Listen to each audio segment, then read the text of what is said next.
So my dear friends and professionalists, I am Uday Singh Advocate speaking. So ನೀವೆಲ್ಲರೂ ಸಹ ನನ್ನ channel ಅನ್ನು ನೋಡ್ತಾ ಇದ್ದೀರಿ ಅಂತ ನಾನು ಅಂದ್ಕೊಂಡಿದ್ದೀನಿ. ಲೈಕ್ ಮಾಡಿ, ಶೇರ್ ಮಾಡಿ, ಕಮೆಂಟ್ ಮಾಡಿ ಮತ್ತು ನನ್ನ ಚಾನಲ್ಗೆ ಸಬ್ಸ್ಕ್ರೈಬ್ ಆಗೋದನ್ನ ಮರಿಬೇಡಿ.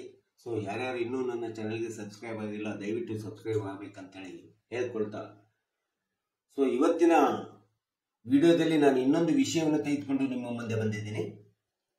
ನಾನಿವತ್ತು ಆಯ್ಕೆ ಮಾಡ್ಕೊಂಡಿರ್ತಕ್ಕಂಥ ವಿಷಯ ಅಂತಂದ್ರೆ ಭಾರತೀಯ ನಾಗರಿಕ ಸುರಕ್ಷಾ ಸಂಹಿತೆಯಲ್ಲಿ ಬರ್ತಕ್ಕಂಥ ಸರ್ಚ್ ವಾರೆಂಟ್. ಈ ಒಂದು ಸರ್ಚ್ ವಾರೆಂಟ್ ಅಲ್ಲಿ ಸೆಕ್ಷನ್ 94, 95, 96 ಮತ್ತು 97 ಇವುಗಳು ಈ ಒಂದು ಹುಡುಕಾಟದ ಬಗ್ಗೆ ಹೇಗೆ ಇರ್ತದೆ ಸರ್ಚ್ ವಾರೆಂಟ್ ಎಂಬತಕ್ಕಂಥದ್ದನ್ನ ನಾನು ಸಂಕ್ಷಿಪ್ತವಾಗಿ ವಿವರಣೆಯನ್ನು ಹೇಳಲಿಕ್ಕೆ ಇಷ್ಟಪಡ್ತಾ ಇದ್ದೀನಿ.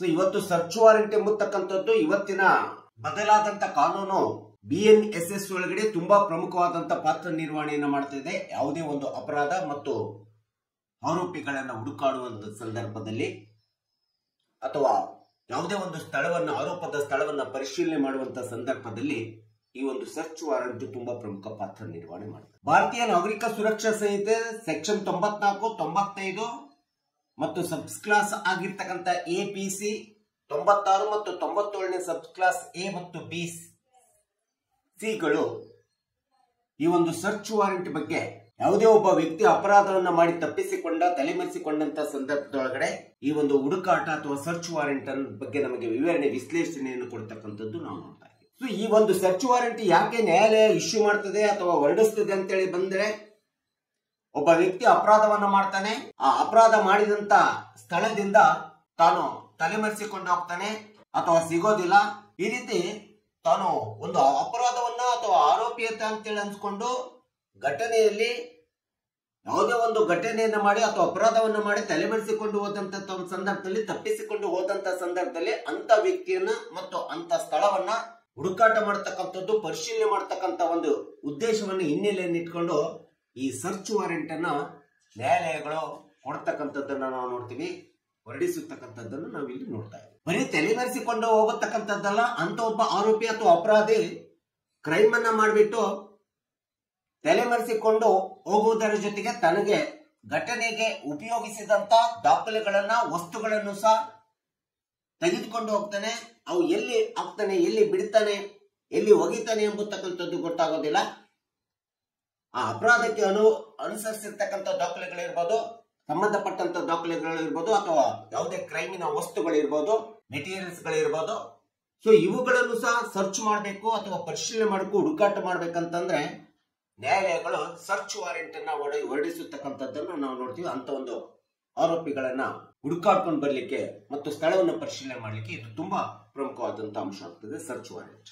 ಸೊ ಇಂಥ ಒಂದು ಸರ್ಚ್ ವಾರೆಂಟ್ ನಡೆಸಬೇಕಾದ್ರೆ ಆ ಒಂದು ಕಾರ್ಯಾಂಗದ ವ್ಯಾಪ್ತಿಗೆ ಸಂಬಂಧಪಟ್ಟಂತ ನ್ಯಾಯಾಲಯಗಳಲ್ಲಿ ಬರ್ತಕ್ಕಂಥ, ಅದು ವಿಶೇಷವಾಗಿ ಸಬ್ ಡಿವಿಷನ್ ಮ್ಯಾಜಿಸ್ಟ್ರೇಟ್ ಅಂತ ಇರ್ತಾರೆ. ಇಂಥ ಒಂದು ಸಬ್ ಡಿವಿಷನ್ ಮ್ಯಾಜಿಸ್ಟ್ರೇಟ್ಗಳು ಸಮನ್ಸ್ ಕೊಡುವುದರ ಮೂಲಕ, ಸಮನ್ಸಿನ ಮೂಲಕ ಈ ಒಂದು ಸರ್ಚ್ ವಾರೆಂಟ್ ಅನ್ನು ಹೊರಡಿಸಬಹುದು ಅಂತೇಳಿ ಈ ಸೆಕ್ಷನ್ಸ್ ಸ್ಪಷ್ಟವಾಗಿ ಹೇಳ್ತಿದೆ.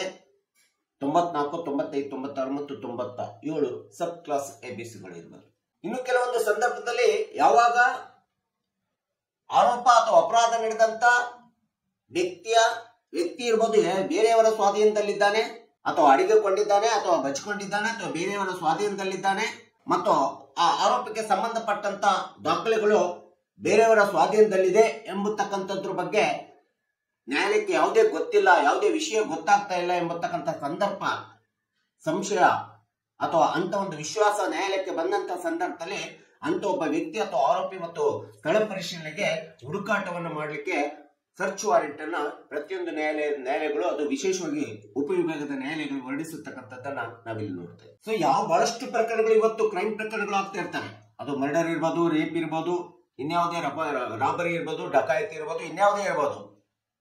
ಈ ರೀತಿ ಆದಂತ ಒಂದು ಕ್ರೈಮ್ ಪ್ರಕರಣಗಳಲ್ಲಿ ಯಾವುದೇ ಒಬ್ಬ ವ್ಯಕ್ತಿ ವಿಚಾರಣೆಗೆ ಅವಶ್ಯಕತೆ ಇದೆ ಅಥವಾ ಒಂದು ಎನ್ಕ್ವೈರಿ ಮಾಡ್ತಕ್ಕಂಥದ್ದು ಅವಶ್ಯಕತೆ, ಟ್ರಯಲ್ ಮಾಡ್ತಕ್ಕಂಥದ್ದು ಅವಶ್ಯಕತೆ ಇದೆ ಅಂತೇಳಿ ಯಾವುದೇ ಒಂದು ನ್ಯಾಯಾಲಯಕ್ಕೆ ಬೇಕು ಎನಿಸಿದಂತ ಸಂದರ್ಭದಲ್ಲಿ ಅಥವಾ ಆ ಒಂದು ಕ್ರೈಮ್ ನಡೆದಂತ ಆ ವ್ಯಕ್ತಿಯಿಂದ ನಡೆದಂತ ಕ್ರೈಮಿನ ಸ್ಥಳವನ್ನ ಪರಿಶೀಲನೆ ಮಾಡಬೇಕು, ಅದು ಅವಶ್ಯಕತೆ ಇದೆ, ವಿಚಾರಣೆಗೆ ಅವಶ್ಯಕತೆ ಇದೆ ಎಂಬತಕ್ಕಂಥ ಸಂದರ್ಭದಲ್ಲಿ ನ್ಯಾಯಾಲಯಗಳು ಸರ್ಚ್ ವಾರೆಂಟ್ ಅನ್ನು ಹೊರಡಿಸತಕ್ಕಂಥದ್ದು ನಾವಿಲ್ಲಿ ನೋಡ್ತಾ ಇದ್ದೀವಿ.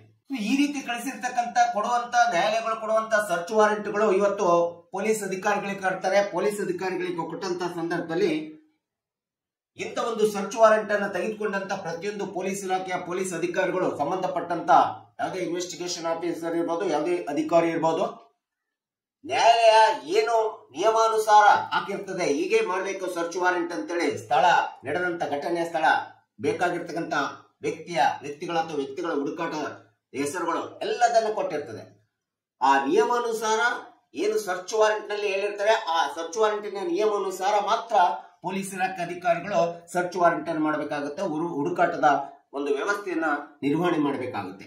ಅಷ್ಟೇ ಅಲ್ಲದೆ ಇಂಥ ಒಂದು ಸರ್ಚ್ ವಾರೆಂಟ್ ಅನ್ನು ಹುಡುಕಾಟದ ವಾರೆಂಟ್ ಅನ್ನು ಯಾವಾಗ ನ್ಯಾಯಾಲಯ ಕೊಡ್ತದೆ, ಕೊಟ್ಟಂತ ಸಂದರ್ಭದಲ್ಲಿ ಯಾವ ಸ್ಥಳವನ್ನು ಪರಿಶೀಲನೆ ಮಾಡಬೇಕು, ಯಾವ ವ್ಯಕ್ತಿಯನ್ನು ಹುಡುಕಾಡಬೇಕು, ಯಾವ ಸ್ಥಳ ಮತ್ತು ಯಾವ ವ್ಯಕ್ತಿ ಪರಿಶೀಲನೆ ಮತ್ತು ಹುಡುಕಾಟವನ್ನು ಮಾಡ್ಬೇಕಂತೇಳಿ ಸ್ಪಷ್ಟವಾಗಿ ಆದೇಶ ಹೇಳಿರ್ತದೆ.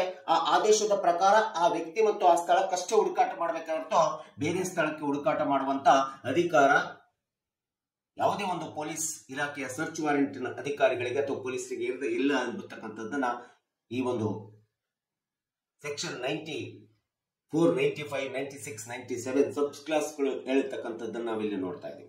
ಒಂದು ವೇಳೆ ಮಾನ್ಯ ನ್ಯಾಯಾಲಯಕ್ಕೆ ಈ ರೀತಿಯಾದಂತ ಆದೇಶದೊಳಗಡೆ ಒಂದು ಸ್ಥಳವನ್ನು ಪರಿಶೀಲನೆ ಮಾಡಲಿಕ್ಕೆ ಸರ್ಚ್ ವಾರೆಂಟ್ ಕೊಟ್ಟು ಒಬ್ಬ ವ್ಯಕ್ತಿಯನ್ನು ಹುಡುಕಾಟ ಮಾಡಲಿಕ್ಕೆ ಪರಿಶೀಲನೆ ಕೊಟ್ಟು ಮತ್ತೆ ಅವಶ್ಯಕತೆ ಇದೆ ಇನ್ನೊಬ್ಬ ವ್ಯಕ್ತಿಯನ್ನು ನಾವು ಸರ್ಚ್ ವಾರೆಂಟ್ ಮೂಲಕ ಕಂಡುಹಿಡಿಯಬೇಕಾಗಿದೆ, ಹುಡುಕಾಟ ಮಾಡಬೇಕಾಗಿದೆ, ಅಥವಾ ಇನ್ನೊಂದು ಸ್ಥಳವನ್ನ ಕಂಡುಹಿಡಿಯಬೇಕಾಗಿದೆ, ಹುಡುಕಾಟ ಮಾಡಬೇಕಾಗಿದೆ ಅಂದಂತ ಸಂದರ್ಭದಲ್ಲಿ ಪುನಃ ನ್ಯಾಯಾಲಯ ತನ್ನದೇ ಆದಂತ ಆದೇಶದ ಮೂಲಕ ಇತರೆ ವ್ಯಕ್ತಿಗಳನ್ನ, ಆರೋಪಿಗಳನ್ನ, ಕ್ರೈಮ್ ಮಾಡಿದಂತ ವ್ಯಕ್ತಿಗಳನ್ನಾಗ್ಲಿ ಮತ್ತು ಕ್ರೈಮ್ ನಡೆಯುವಂತ ಸ್ಥಳಗಳನ್ನಾಗ್ಲಿ ಹುಡುಕಾಟ ಮಾಡಲಿಕ್ಕೆ, ಪರಿಶೀಲನೆ ಮಾಡಲಿಕ್ಕೆ ವಿಸ್ತರಿತವಾದಂತ ಆದೇಶವನ್ನ ಕೊಡ್ತದೆ. ಬೇರೆ ಸ್ಥಳಗಳನ್ನ ಮತ್ತೆ ಇನ್ನುಳಿದ ಸ್ಥಳಗಳನ್ನು ಸಹ ಹುಡುಕಾಟ ಮಾಡಿ ಅಂತೇಳಿ ವಿಸ್ತರಿತವಾದಂತ ಆದೇಶವನ್ನ ನ್ಯಾಯಾಲಯದ ಮೂಲಕ ಪಡ್ಕೊಂಡು ಆ ನ್ಯಾಯಾಲಯ ಕೊಡುವಂತ ಆದೇಶದ ಪ್ರಕಾರ ಬೇರೆ ಸ್ಥಳಗಳನ್ನ ಪೊಲೀಸ್ ಇಲಾಖೆ ಅಧಿಕಾರಿಗಳು, ಇನ್ವೆಸ್ಟಿಗೇಷನ್ ಆಫೀಸರ್ಸ್ಗಳು ಆ ಸರ್ಚ್ ವಾರೆಂಟ್ ಅನ್ನ ಪ್ರಕಾರ ನಿಯಮಾನು ಪ್ರಕಾರ ಆ ಸ್ಥಳವನ್ನು ಪರಿಶೀಲನೆ ಮಾಡಬೇಕು ಮತ್ತು ಹುಡುಕಾಟ ಮಾಡಬೇಕಾಗುತ್ತೆ. ಸೊ ಈ ರೀತಿಯಾದಂತಹ ಒಂದು ನಿಯಮವನ್ನ ಸರ್ಚ್ ವಾರೆಂಟ್ ನಲ್ಲಿ ಹೇಳಲಾಗ್ತದೆ. ಸಹಜವಾಗಿ ಇನ್ನು ಸರ್ಚ್ ವಾರೆಂಟ್ ಪ್ರಶ್ನೆ ಬಂದಂತ ಸಂದರ್ಭದಲ್ಲಿ ಇವತ್ತು ಪೋಸ್ಟಲ್ ಅಧಿಕಾರಿಗಳ ಕಸ್ಟಡಿಯಲ್ಲಿ ಇರ್ತಕ್ಕಂಥ ಡಾಕ್ಯುಮೆಂಟ್ಸ್ ಗಳಿರ್ಬೋದು, ಪಾರ್ಸಲ್ಗಳಿರ್ಬೋದು, ಸೆಂಟ್ರಲ್ ಗವರ್ಮೆಂಟ್ ನಲ್ಲಿ ಬರ್ತಕ್ಕಂಥ ಪೋಸ್ಟಲ್ ಅಧಿಕಾರಿಗಳಲ್ಲಿ ಇರ್ತಕ್ಕಂಥ ಯಾವುದೇ ಡಾಕ್ಯುಮೆಂಟ್ಸ್ಗಳು, ಯಾವುದೇ ಹುಡುಕಾಟದ ವ್ಯಕ್ತಿಗಳಿರ್ಬೋದು, ಅಥವಾ ಯಾವುದೇ ಸ್ಥಳ ಪರಿಶೀಲನೆ ಇರ್ಬೋದು, ಅಥವಾ ಯಾವುದೇ ಪಾರ್ಸಲ್ಗಳು ಇರ್ಬೋದು, ಪೋಸ್ಟಲ್ ಪಾರ್ಸಲ್ಸ್ಗಳು ಬರ್ತವೆ. ಸೊ ಇಂಥ ಒಂದು ಪೋಸ್ಟಲ್ ಅಧಿಕಾರದ ಕಸ್ಟಡಿಯಲ್ಲಿ ಇರ್ತಕ್ಕಂಥ ಡಾಕ್ಯುಮೆಂಟ್ಸ್ ಗಳನ್ನ, ಪಾರ್ಸಲ್ ಗಳನ್ನ ಹುಡುಕಾಟ ಮಾಡಬೇಕಾದ್ರೆ ಅದಕ್ಕೆ division level, sub division level, chief judicial magistrate ಗಳಿಗೆ ಮಾತ್ರ ಅಧಿಕಾರ ಇದೆ. ಬೇರೆ ಯಾವುದೇ ಒಂದು ಜುಡಿಷಿಯಲ್ ಮ್ಯಾಜಿಸ್ಟ್ರೇಟ್ ಗಳಿಗೆ ಅಧಿಕಾರ ಇಲ್ಲ ಎಂಬತಕ್ಕಂಥದ್ದನ್ನ ನಾವು ನೋಡಬೇಕಾಗುತ್ತೆ. ಡಿವಿಷನ್ ಮ್ಯಾಜಿಸ್ಟ್ರೇಟ್ ಇರ್ಬೋದು, ಸಬ್ ಡಿವಿಷನ್ ಮ್ಯಾಜಿಸ್ಟ್ರೇಟ್ ಇರ್ಬೋದು, ಚೀಫ್ ಜುಡಿಷಿಯಲ್ ಮ್ಯಾಜಿಸ್ಟ್ರೇಟ್ ಗಳಿಗೆ ಮಾತ್ರ ಈ ಒಂದು ಪೋಸ್ಟಲ್ ಅಧಿಕಾರಿಗಳಲ್ಲಿ ಇರ್ತಕ್ಕಂಥ ದಾಖಲೆಗಳು ಅಥವಾ ಯಾವುದೇ ವ್ಯಕ್ತಿ ಹುಡುಕಾಟ, ಸ್ಥಳದ ಹುಡುಕಾಟ ಇರ್ಬೇಕಂತಂದ್ರೆ ಈ ಒಂದು ಅಧಿಕಾರಿಗಳಿಗೆ ಮಾತ್ರ ಇದೆ ಎಂಬತಕ್ಕಂಥದ್ದನ್ನ ಈ ಒಂದು ಸೆಕ್ಷನ್ ಸರ್ಚ್ ವಾರೆಂಟ್ ಹೇಳ್ತಕ್ಕಂಥದ್ದು ನಾವು ನೋಡ್ತೀವಿ. ಸೊ ಇನ್ನು ಬಹಳಷ್ಟು ಸಂದರ್ಭಗಳಲ್ಲಿ ಸರ್ಚ್ ವಾರೆಂಟ್ ಗಳನ್ನ ನ್ಯಾಯಾಲಯಗಳು ಇಶ್ಯೂ ಯಾಕೆ ಮಾಡ್ತವೆ ಅಂತಂದ್ರೆ, ಕೆಲವೊಂದು ಸಂದರ್ಭದಲ್ಲಿ ಸ್ಟೋಲನ್ ಗೂಡ್ಸ್ ಗಳಿರ್ತದೆ, ಕಳವು ಮಾಡಿದಂತ ವಸ್ತುಗಳಿರ್ತವೆ, ಅಥವಾ ಫೇಕ್ ಡಾಕ್ಯುಮೆಂಟ್ಸ್ ಗಳಿರ್ತವೆ. ಇಂಥ ಒಂದು ಸಂದರ್ಭಗಳಲ್ಲಿ ಈ ರೀತಿಯಾದಂತ ಸ್ಟೋಲನ್ ಗೂಡ್ಸ್ ಗಳನ್ನ ಸರ್ಚ್ ಮಾಡಲಿಕ್ಕೆ ಮತ್ತು ಫೇಕ್ ಡಾಕ್ಯುಮೆಂಟ್ಸ್ ಗಳನ್ನ ಕಂಡುಹಿಡಿದು ಸರ್ಚ್ ಮಾಡಲಿಕ್ಕೆ ಬಹಳಷ್ಟು ಸಂದರ್ಭಗಳಲ್ಲಿ ಸರ್ಚ್ ವಾರೆಂಟ್ ಅನ್ನು ಇಶ್ಯೂ ಮಾಡತಕ್ಕಂಥದ್ದನ್ನ ನಾವು ಕ್ರೈಮ್ಸ್ ಗಳಲ್ಲಿ ನೋಡ್ತೀವಿ, ನ್ಯಾಯಾಲಯಗಳು ಇಶ್ಯೂ ಮಾಡ್ತಾರೆ. ಸೊ ಇಂಥ ಒಂದು ಸರ್ಚ್ ವಾರೆಂಟ್ ಸಹಜವಾಗಿ ಇಶ್ಯೂ ಮಾಡಲಿಕ್ಕೆ ಕಳವಾದಂತ ಸಂದರ್ಭಗಳಲ್ಲಿ ಕಳವಾದಂತ ವಸ್ತುಗಳನ್ನು ಇಶ್ಯೂ ಮಾಡಲಿಕ್ಕೆ ಜಿಲ್ಲಾಧಿಕಾರಿಯು ಸಹ ಇಶ್ಯೂ ಮಾಡಬಹುದು, ಸಬ್ ಡಿವಿಷನ್ ಮ್ಯಾಜಿಸ್ಟ್ರೇಟ್ ಕೂಡ ಇಶ್ಯೂ ಮಾಡಬಹುದು, ಮತ್ತು ಫಸ್ಟ್ ಕ್ಲಾಸ್ ಮ್ಯಾಜಿಸ್ಟ್ರೇಟ್ ಸಹ ಈ ಒಂದು ಕಳವಾದಂತ ವಸ್ತುಗಳನ್ನ ಹುಡುಕಾಟ ಮಾಡಲಿಕ್ಕೆ ಸರ್ಚ್ ವಾರೆಂಟ್ ಅನ್ನು ಹೊರಡಿಸತಕ್ಕಂಥ ಅಧಿಕಾರವನ್ನ ಹೊಂದಿರತಕ್ಕಂಥದ್ದು ನಾವಿಲ್ಲಿ ನೋಡ್ತೀವಿ. ಸೊ ಈ ರೀತಿ ಕಳವಾದಂತ ವಸ್ತುಗಳು ಒಂದು ಸ್ಥಳದಲ್ಲಿ ಕಳವಾಗ್ತವೆ, ಮತ್ತೆ ಆ ವಸ್ತುಗಳು ಏನಾದ್ರೂ ಒಂದು ಕಳವಾದಂತ ಸ್ಥಳಗಳು ಒಂದು ಸ್ಥಳದಿಂದ ಇನ್ನೊಂದು ಸ್ಥಳಕ್ಕೆ ಮಾರಾಟ ಆಗ್ತಾ ಇದಾವೆ ಎಂಬತಕ್ಕಂಥ ಆಕ್ಷೇಪಣೆಗಳು ಬಂದಾಗ, ದೂರುಗಳು ಬಂದಂತ ಸಂದರ್ಭದಲ್ಲಿ ಆ ರೀತಿ ಕಳವಾದಂತ ವಸ್ತುಗಳು ಇನ್ನೊಂದು ಸ್ಥಳಕ್ಕೆ ಸಹಜವಾಗಿ ಸರಬರಾಜಾಗ್ತಿದೆ, ಮಾರಾಟ ಆಗ್ತಿದೆ ಎಂಬತಕ್ಕಂಥ ದೂರುಗಳು ನ್ಯಾಯಾಲಯಕ್ಕೆ ಬಂದಂತ ಸಂದರ್ಭದಲ್ಲಿ ಅಂತ ಒಂದು ದೂರುಗಳನ್ನು ಸ್ವೀಕರಿಸಿದಂತ ಸಂದರ್ಭದಲ್ಲೂ ಸಹ ಅವುಗಳನ್ನು ತಡೆ ಹಿಡಿಯಲಿಕ್ಕೆ ಕಳವಾದಂತ ವಸ್ತುಗಳು ಮಾರಾಟ ಆಗದಂತೆ ತಡೆ ಹಿಡಿಯಲಿಕ್ಕೆ ಯಾವುದೇ ಸಂದರ್ಭದಲ್ಲಿ ಈ ಒಂದು ಜಿಲ್ಲಾಧಿಕಾರಿ ಇರ್ಬೋದು, ಸಬ್ ಡಿವಿಷನ್ ಮ್ಯಾಜಿಸ್ಟ್ರೇಟ್ ಇರ್ಬೋದು ಮತ್ತು ಫಸ್ಟ್ ಕ್ಲಾಸ್ ಮ್ಯಾಜಿಸ್ಟ್ರೇಟ್ಗಳು ಇಂಥ ಒಂದು ಕಳವಾದಂತ ವಸ್ತುಗಳು ಮಾರಾಟ ಆಗದೆ ತಡೆ ಹಿಡಿಯುವಂತ ಕಾರ್ಯನಿರ್ವಹಣೆಗೋಸ್ಕರ, ಪರಿಶೀಲನೆಗೋಸ್ಕರ ಹುಡುಕಾಟದ ವಾರೆಂಟ್ ಅನ್ನ, ಸರ್ಚ್ ವಾರೆಂಟ್ ಅನ್ನು ಹೊರಡಿಸತಕ್ಕಂತ ಒಂದು ಅಧಿಕಾರ ಹೊಂದಿರತಕ್ಕಂಥದ್ದು ನಾವು ನೋಡ್ತೀವಿ. ಇಂಥ ಒಂದು ಕಳವಾದಂತ ಒಂದು ಸ್ಟೋಲನ್ ಗೂಡ್ಸ್ ಅನ್ನಾಗ್ಲಿ ಅಥವಾ ಫೇಕ್ ಡಾಕ್ಯುಮೆಂಟ್ಸ್ ಗಳನ್ನ ಹುಡುಕಾಟ ಮಾಡುವಂತ ಸಂದರ್ಭದಲ್ಲಿ ನ್ಯಾಯಾಲಯ ಹೊರಡಿಸಿದ ಆದೇಶ ಮತ್ತು ನ್ಯಾಯಾಲಯ ಹೊರಡಿಸಿದ ಆದೇಶದ ಸಹಾಯವನ್ನು ಪಡೆದುಕೊಂಡು ಸಹ ಸ್ಥಳ ಪರಿಶೀಲನೆ ಮತ್ತು ನ್ಯಾಯಾಲಯ ತಿಳಿಸಿದ ವ್ಯಕ್ತಿಗಳ ಹುಡುಕಾಟ ಇರ್ಬೋದು, ಸ್ಥಳ ಪರಿಶೀಲನೆ ಹುಡುಕಾಟವನ್ನು ಮಾಡುವಂತ ಅಧಿಕಾರವನ್ನ ಸರ್ಚ್ ವಾರೆಂಟ್ ನಲ್ಲಿ ಕೊಡತಕ್ಕಂಥದ್ದು ನಾವು ನೋಡ್ತೀವಿ. ಈ ಒಂದು ಸಂದರ್ಭದಲ್ಲಿ ನ್ಯಾಯಾಲಯದ ಸಹಾಯವನ್ನು ಸಹ ಪಡೆಯತಕ್ಕಂತ ಒಂದು ಅಧಿಕಾರವನ್ನ, ಅವಕಾಶವನ್ನ ಪೊಲೀಸ್ ಇಲಾಖೆಗೆ ಕೊಟ್ಟಿರ್ತಕ್ಕಂಥದ್ದು ನಾವು ನೋಡ್ತೀವಿ. ಸೊ ಈ ರೀತಿಯಾದಂತ ಯಾವುದೇ ಒಂದು ಕಳವಾದಂತ ವಸ್ತು ಅಥವಾ ವ್ಯಕ್ತಿಯನ್ನ ಈ ಸರ್ಚ್ ವಾರೆಂಟ್ ಮೂಲಕ ಹುಡ್ಕೊಂಡು ಬಂದಂತ ಸಂದರ್ಭದಲ್ಲಿ, ಹುಡುಕಿಕೊಂಡು ತೆಗೆದುಕೊಂಡು ಬಂದಂತ ಸಂದರ್ಭದಲ್ಲಿ ಅಂತ ವ್ಯಕ್ತಿ ಮತ್ತು ವಸ್ತುಗಳನ್ನ ನ್ಯಾಯಾಲಯದ ಮುಂದೆ ಹಾಜರುಪಡಿಸುವವರೆಗೆ ಆ ವ್ಯಕ್ತಿ ಆಗ್ಲಿ ಆ ಕಳವಾದಂತ ವಸ್ತುಗಳನ್ನಾಗ್ಲಿ ಸುರಕ್ಷಿತವಾಗಿ, ಸಂರಕ್ಷಿತವಾಗಿ ತಮ್ಮ ಕಸ್ಟಡಿ ಒಳಗಡೆ ಕಾದಿರಿಸಿಕೊಳ್ಳತಕ್ಕಂತ ಒಂದು ಗುರುತರವಾದಂತ ಜವಾಬ್ದಾರಿ ಪೊಲೀಸ್ ಇಲಾಖೆಗೆ ಇರ್ತಕ್ಕಂಥದ್ದನ್ನು ನಾವಿಲ್ಲಿ ನೋಡ್ತಾ ಇದ್ದೀವಿ ಈ ಒಂದು ಸರ್ಚ್ ವಾರೆಂಟ್ ಪ್ರಕಾರ. ಸೊ ಈ ರೀತಿಯಾದಂತ ಕಳವಾದಂತ ಗೂಡ್ಸ್ ಒಂದು ಕಡೆಯಿಂದ ಇನ್ನೊಂದು ಕಡೆ ಮಾರಾಟ ಆಗ್ತಾ ಇದೆ. ಆ ಮಾರಾಟದ ಗೂಡ್ಸ್ ಅನ್ನ ತಡೆ ಹಿಡಬೇಕು ಅಥವಾ ಯಾವುದೇ ಒಂದು ಅಪರಾಧ, ಕ್ರೈಮ್ ನಡೆದಂತ ಸ್ಥಳದಲ್ಲಿ ಆ ಸ್ಥಳದಲ್ಲಿ ಸಿಗುತ್ತಕ್ಕಂತ ಎಲ್ಲ ಮೆಟೀರಿಯಲ್ ಫ್ಯಾಕ್ಟ್ಸ್ ಗಳನ್ನ ಕಲೆಕ್ಟ್ ಮಾಡ್ಕೊಂಡಿರೋದ್ರ ಜೊತೆಗೆ, ಮೆಟೀರಿಯಲ್ ಗಳನ್ನ ಕಲೆಕ್ಟ್ ಮಾಡುವುದರ ಜೊತೆಗೆ ಆ ಸ್ಥಳದಲ್ಲಿ ಘಟನೆ ನಡೀಲಿಕ್ಕೆ, ಕ್ರೈಮ್ ನಡೀಲಿಕ್ಕೆ, ಅಪರಾಧ ನಡೀಲಿಕ್ಕೆ ಮತ್ತು ಅಥವಾ ಯಾವುದೇ ಒಂದು ಕಳವಾದಂತ ಗೂಡ್ಸ್ ಮಾರಾಟವಾಗ್ಲಿಕ್ಕೆ ಕಾರಣೀಭೂತರಾಗಿರ್ತಕ್ಕಂಥ ಆ ಸ್ಥಳದಲ್ಲಿ ಇರ್ತಕ್ಕಂಥ ಪ್ರತಿಯೊಬ್ಬ ವ್ಯಕ್ತಿಯನ್ನು ಸಹ ಈ ಸರ್ಚ್ ವಾರೆಂಟ್ ನಲ್ಲಿ ತೆಗೆದುಕೋಬೇಕಾಗುತ್ತೆ. ಮತ್ತು ಆ ಸ್ಥಳದಲ್ಲಿ ಬರ್ತಕ್ಕಂಥ ಎಲ್ಲ ಘಟನಾ ಸ್ಥಳಕ್ಕೆ ಸಂಬಂಧಪಟ್ಟಂತ ಎಲ್ಲ ಮೆಟೀರಿಯಲ್ಸ್ ಗಳನ್ನ ಸರ್ಚ್ ವಾರೆಂಟ್ ನ ಒಳಗಡೆ ಕಲೆಕ್ಟ್ ಮಾಡ್ಕೋಬೇಕಾಗುತ್ತೆ. ಮತ್ತು ಅವರೆಲ್ಲರನ್ನು ಕೂಡ, ಎಲ್ಲಾ ವಸ್ತುಗಳನ್ನ ಮತ್ತು ಎಲ್ಲಾ ವ್ಯಕ್ತಿಗಳನ್ನ, ಹುಡುಕಾಟದ ವ್ಯಕ್ತಿಗಳನ್ನ ಬಂಧನ ಮಾಡಿ ನ್ಯಾಯಾಲಯದ ಮುಂದೆ ಹಾಜರುಪಡಿಸತಕ್ಕಂತ ಕೆಲಸ ಕಾರ್ಯವನ್ನ ಈ ಒಂದು ಸರ್ಚ್ ವಾರೆಂಟ್ ಮೂಲಕ ಪೊಲೀಸ್ ಅಧಿಕಾರಿಗಳು ಮಾಡ್ಬೇಕಂತೇಳಿ ಸ್ಪಷ್ಟವಾದಂತಹ ಆದೇಶವನ್ನ ನ್ಯಾಯಾಲಯ ಹೇಳ್ತಾ ಇದೆ. ಇನ್ನು ಕಳವಾದಂತ ಗೂಡ್ಸ್ ಗಳು ಅಂತೇಳಿ ಬಂದಂತ ಸಂದರ್ಭದಲ್ಲಿ ಯಾವ್ಯಾವ ವಸ್ತುಗಳನ್ನ ಸಹಜವಾಗಿ ಅಪರಾಧಿಗಳು ಈ ಒಂದು ಸರ್ಚ್ ವಾರೆಂಟ್ ಮೂಲಕ ಕಳು ಮಾಡಿರ್ತಾರೆ. ಆ ರೀತಿ ಕಳು ಮಾಡಿದಂತ ಈ ಸರ್ಚ್ ವಾರೆಂಟ್ ಮೂಲಕ ಯಾವ ಗೂಡ್ಸ್ ಅನ್ನ ನಾವು ಹುಡುಕಾಟ ಮಾಡ್ಲಿಕ್ಕೆ ಸಾಧ್ಯ ಆಗ್ತದೆ ಅಂತೇಳಿ ಬಂದ್ರೆ, ಉದಾಹರಣೆಗೆ ಸ್ಟೋಲನ್ ಗೂಡ್ಸ್ ಅಂತೇಳಿ ಬರುವಂತ ಅಂಶಗಳಲ್ಲಿ ಸಹಜವಾಗಿ ನಾವು ಹೇಳ್ತೀವಿ. ಅಂತ ಒಂದು ಸ್ಟೋಲನ್ ಗೂಡ್ಸ್ ಗಳಿಗೆ ಡಿವಿಷನ್ ಮ್ಯಾಜಿಸ್ಟ್ರೇಟ್ಗಳು ಈ ಒಂದು ಸರ್ಚ್ ವಾರೆಂಟ್ ಅನ್ನು ಹೊರಡಿಸ್ತಾರೆ. ಅಂತ ಗೂಡ್ಸ್ ಗಳಂತಂದ್ರೆ ಫೇಕ್ ಕರೆನ್ಸಿ ಇರಬಹುದು, violation of the currency activities, exchange activities act 2011 ಉಲ್ಲಂಘನೆ ಮಾಡಿರ್ತಕ್ಕಂಥದ್ದು ಇರಬಹುದು, ವೈರ್ ಮತ್ತು ಕಾಪರ್ ವೈರ್ ಪೀಸಸ್ ಗಳು ಕಳುವು ಮಾಡತಕ್ಕಂಥದ್ದು ಇರಬಹುದು, ಮತ್ತು especially violation of the customs act 1962 ಇರಬಹುದು. ಸೊ ಇಂಥ ಒಂದು 1962 ಕಸ್ಟಮ್ ಆಕ್ಟ್ ನಲ್ಲಿ ಬರ್ತಕ್ಕಂಥ ಗೋಲ್ಡ್, ಸಿಲ್ವರ್, ಡಾಕ್ಯುಮೆಂಟ್ಸ್ ಅಥವಾ any currencies, fake stamps, documents ಮತ್ತು ಯಾವುದೇ ಒಂದು ಫೇಕ್ ಕರೆನ್ಸಿಯನ್ನು ತಯಾರು ಮಾಡ್ಲಿಕ್ಕೆ ಉಪಯೋಗಿಸಿರ್ತಕ್ಕಂಥ ಸೀಲ್ಸ್ ಗಳು ಇರಬಹುದು, ಎಲ್ಲ ವಸ್ತುಗಳೇನಿದಾವಲ್ಲ, ನಾಣ್ಯಗಳು ಇರಬಹುದು, ಇವೆಲ್ಲವುಗಳು ಕೂಡ ಈ ಒಂದು ಸ್ಟೋಲನ್ ಗೂಡ್ಸ್ ಆಕ್ಟ್ ಒಳಗಡೆ ಮತ್ತು violation of the custom act 1962 ಒಳಗಡೆ ಬರ್ತವೆ.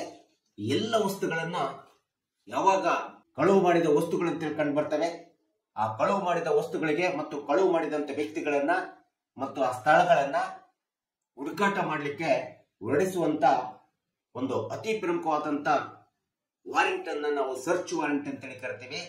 ಈ ಒಂದು ಸರ್ಚ್ ವಾರೆಂಟ್ ಸಹಜವಾಗಿ ನಾವು ಇವತ್ತಿನ ದಿನಗಳಲ್ಲಿ ಈ ದರ್ಶನ್ ಮರ್ಡರ್ ಕೇಸ್ನಲ್ಲಿ, ಕ್ರೈಮ್ ನಲ್ಲಿ ನಾವು ಇವತ್ತು ನೋಡ್ತಾ ಇದ್ದೀವಿ. ಇದು ಬೆಸ್ಟ್, ಉತ್ಕೃಷ್ಟವಾದಂತ ಉದಾಹರಣೆ ಆಗಿದೆ.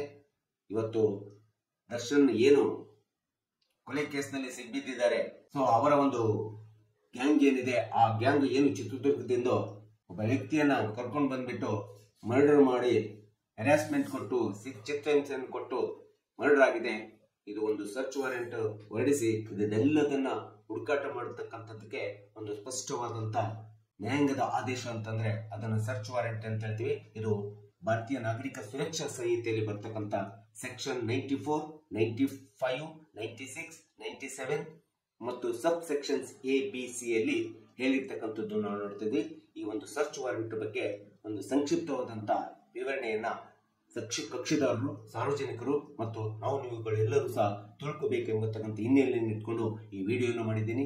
ದಯವಿಟ್ಟು ನನ್ನ ವಿಡಿಯೋ ಇಷ್ಟ ಆಗಿದ್ರೆ ಶೇರ್ ಮಾಡಿ, ಲೈಕ್ ಮಾಡಿ, ಕಮೆಂಟ್ ಮಾಡಿ ಮತ್ತು ನನ್ನ ವಿಡಿಯೋಗೆ ಸಬ್ಸ್ಕ್ರೈಬ್ ಆಗೋದನ್ನ ಮರಿಬೇಡಿ ಅಂತ ಹೇಳ್ತಾ ಇವತ್ತಿನ ವಿಷಯಕ್ಕೆ ವಿರಾಮವನ್ನು ಹೇಳ್ತೀನಿ. ಇನ್ನೊಂದು ವಿಷಯವನ್ನು ತೆಗೆದುಕೊಂಡು ನಾನು ನಿಮ್ಮ ಮುಂದೆ ಬರ್ತೀನಿ. ಜೈ ಹಿಂದ್, ಜೈ ಕರ್ನಾಟಕ.